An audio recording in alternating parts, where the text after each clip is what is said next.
Hello all. In this video I'm going to show you how to make retouch edits as non-destructive edits as opposed to destructive edits.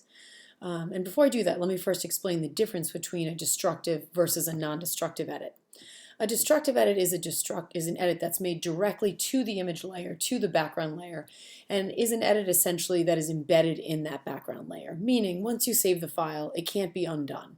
Even as you're editing, it can only be undone by doing a command undo a number of times. So in this case, what we'd like to do is find a way to make those retouch edits so that we can save our file and the retouch will be held and saved separate from the original picture information. So first, let me sort of illustrate what I mean by a destructive edit. And I'm going to take this file and do a couple of destructive edits on it just so you can see what I mean. And then I will revert back and begin again. So I'm going to zoom in first to about 100% because I want to have a real clear view of what I'm doing. And then let's say for the sake of argument that I'm going to use the clone stamp tool. And again, to use the clone stamp tool, let me get a nice round brush here. In order to use the clone stamp tool, what you want to do is you want to option sample pixels that look as you would like them, look good, so to speak, and you want to use those to cover the spots that do not look good. So for example, if I wanted to cover these two red marks here in the face, I could sample some from this area and edit there. So as I said, first I will do this as a destructive edit so you can see what I mean.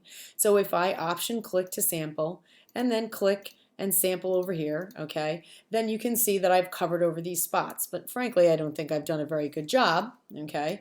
And so were I to save this and come back tomorrow, I wouldn't be able to undo those edits. I could cover them back up, I could make other changes, but I couldn't just undo what I'd already done.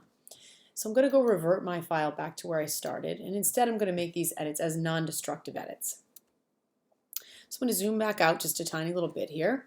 And there's a couple ways you can do non-destructive edits, but the easiest thing is to make a new blank layer.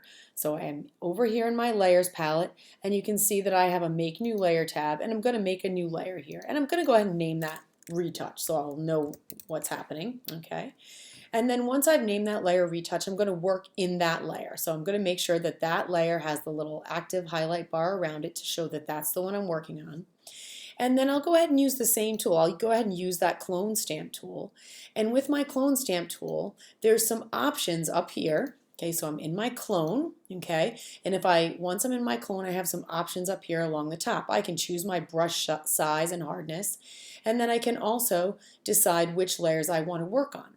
If I work on the current layer, and I go to option click and retouch, nothing will happen because there are no pixels on the current layer. However, if I sample current and below, it will allow me to place the retouch on this retouch layer while sampling pixels from the layer below it, that being the original picture layer. So I'm going to soften my brush ever so slightly.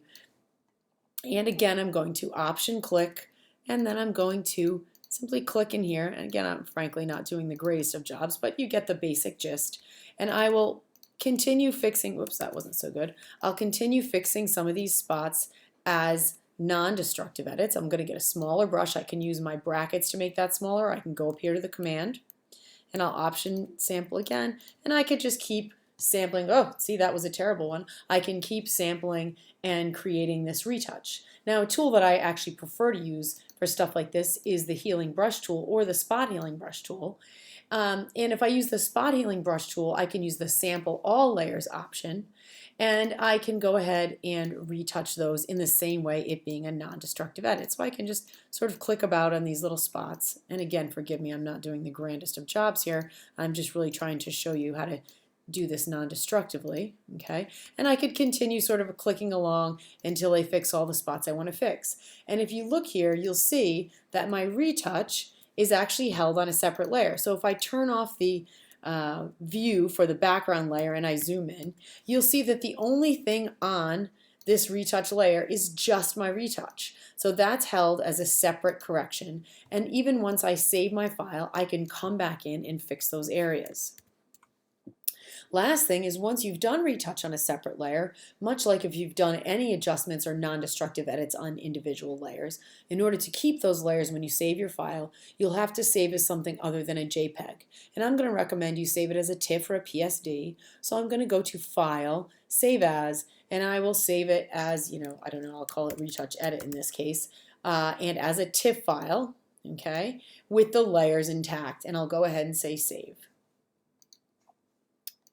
And keep clicking OK through those menus, and then you'll see I have a nice retouched file with my retouch on a separate layer all done non-destructively.